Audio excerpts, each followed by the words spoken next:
YouTube, hey. Okay, sorry.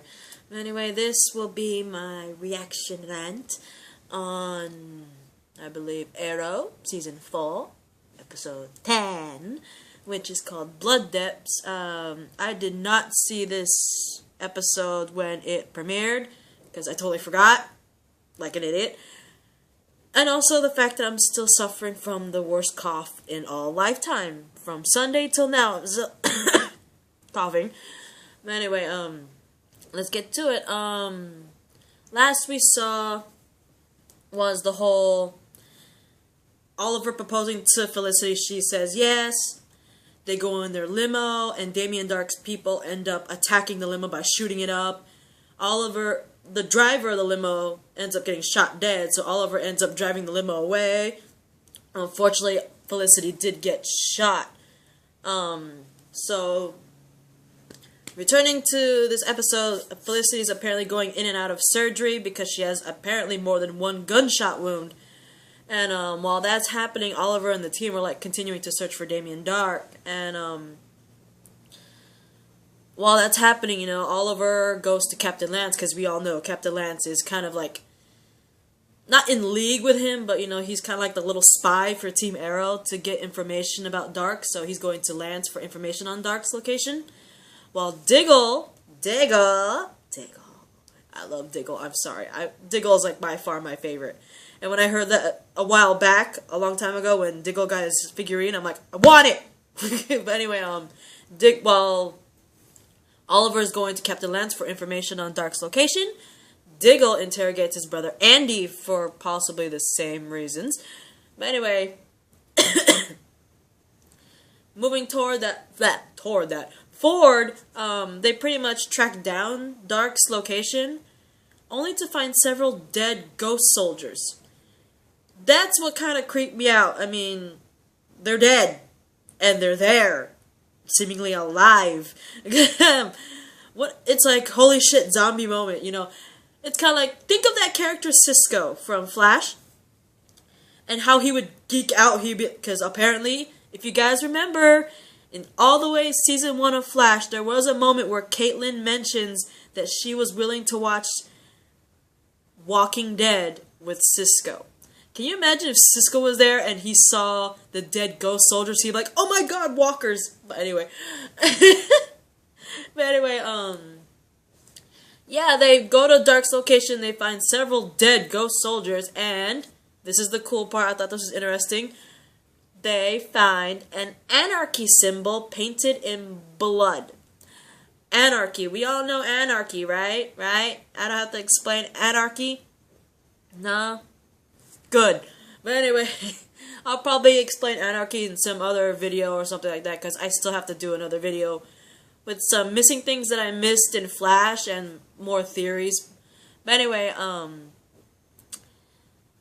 with the whole anarchy symbol painted in blood, the team pretty much realizes that Lonnie Machin is back and is out for revenge against Damien Dark. So, Machin is caught, and Oliver, you know, he pretty much interrogates him for information on Dark. But, you know, Lonnie Machin's not much of a talkative kind of person. All Lonnie wants is basically to get revenge on Dark. You know, that person don't care about no one, right? And, so what Oliver does is he sets Machin free, because he knows the moment he sets Machin free, he'll go out. He knows if he sets Machin free, Machin will go after Dark. So what Oliver does is set Machin free and tracks Machin in the process, because he knows that Machin will go after Dark. Which is a pretty ingenious plan if you think about it, because Lonnie Machin goes after Damien Dark's family. And basically the team arrives and saves the family, but unfortunately Lonnie Machin escapes, right? I give props to the whole plan and all that stuff, because, hang on, give me a sec.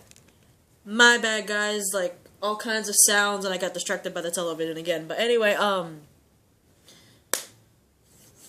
there's not much to say about it. I mean, I'm surprised how fast I'm going through this, despite the fact that I did not watch this episode right when it premiered.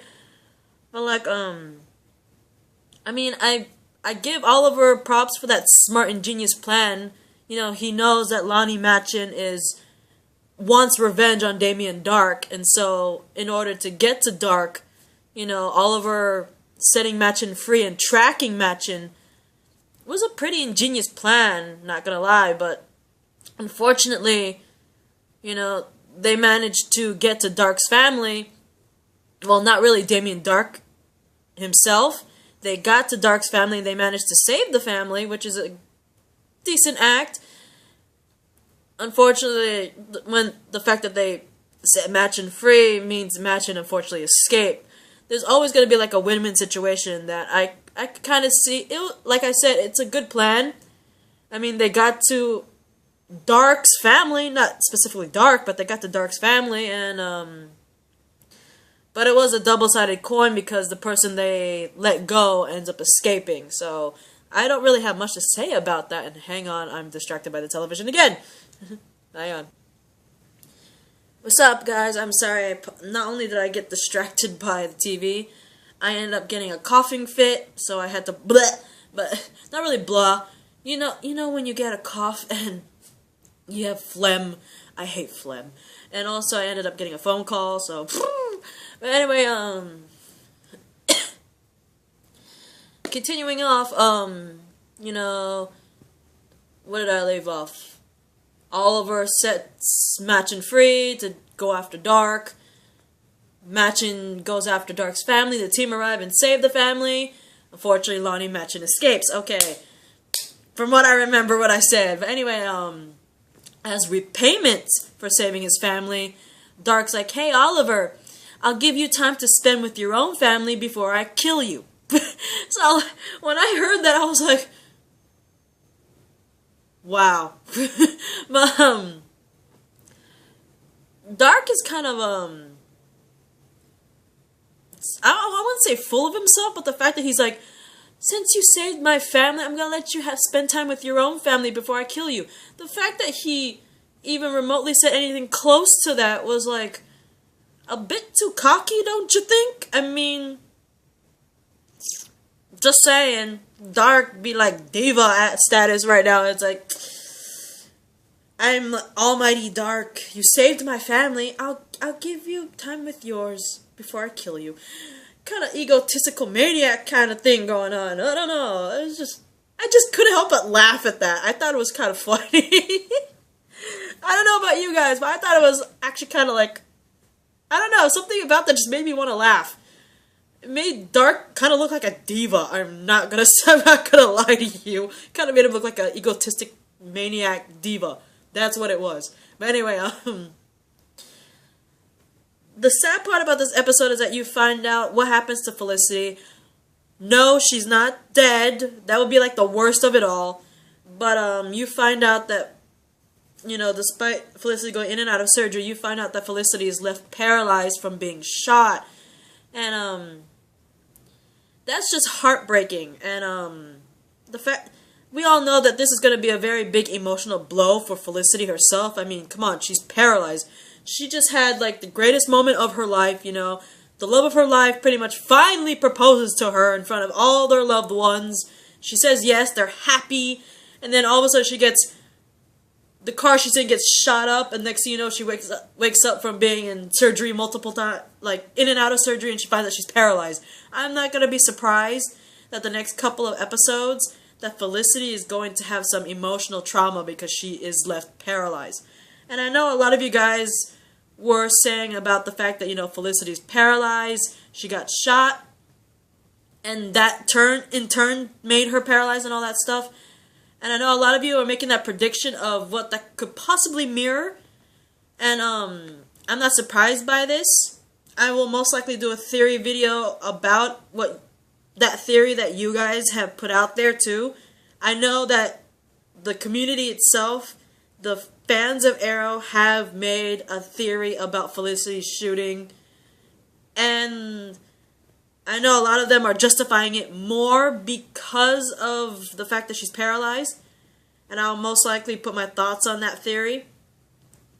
And I'm just really, really sad about the outcome of Felicity. I'm glad she's not dead, but the fact that she's paralyzed, the fact that she's paralyzed is upsetting, and the fact that there's a good chance that Felicity will go through emotional trauma. And I did see the preview to episode 11. It obviously is her being emotionally traumatized by being shot, and now she's paralyzed. It will become center stage somewhat in episode 11, which I kind of predicted to be true. Ha!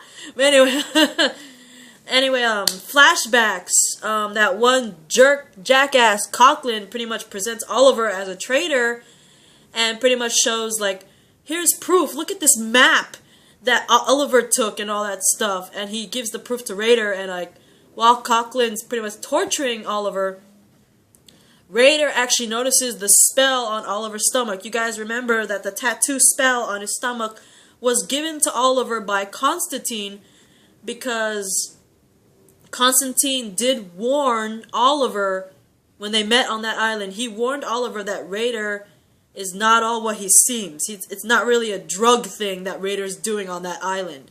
And that's why Constantine gave that protection spell on Oliver.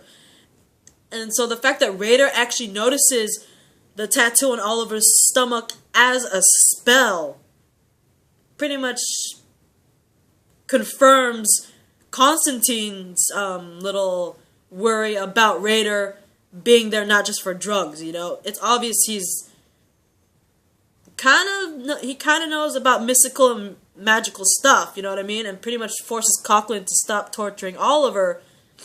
And in the end of that flashback, in exchange for another prisoner's life, apparently, like, you know, Raider pretty much threatened another prisoner's life, and in exchange for that prisoner's life, Oliver agrees to help Raider. So, yeah, I'm kind of curious about this Raider dude. The fact that, you know, Constantine already knew that Raider was not up to his whole drug thing on the island, and that to the point where Constantine had to give Oliver a magic spell protection thing on his stomach. And the fact that Raider recognized the spell on Oliver's stomach, that Raider is very suspicious, highly suspicious. But what I'm taking away from this episode, Raider's suspicious. Felicity is obviously going to be traumatized by the shooting and her being paralyzed. We saw it in the preview of 11, which is called AWOL. It has dots there. It's like an anagram. I don't know what it is.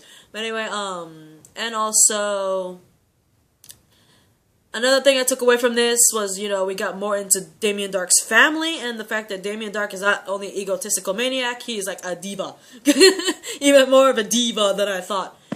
But anyway, like, I also wanted to point out that they showed previews of not just episode 11, but obviously other episodes, and the fact that it has been confirmed on Twitter that Colton Hayes, who plays Roy Harper, has confirmed himself to be returning to Arrow this season. And they actually showed it in previews for the upcoming episodes. So I'm actually really curious on what's going to happen. What's Roy Harper's role, you know, coming back to Star City. And does it have to do with Thea? I'm going to put a theory video about it. And this is my... And you guys will see that soon. So this is my reaction rant on Arrow Season 4, Episode 10, titled Blood Depths. But anyway, heal, Felicity, heal. Mwah.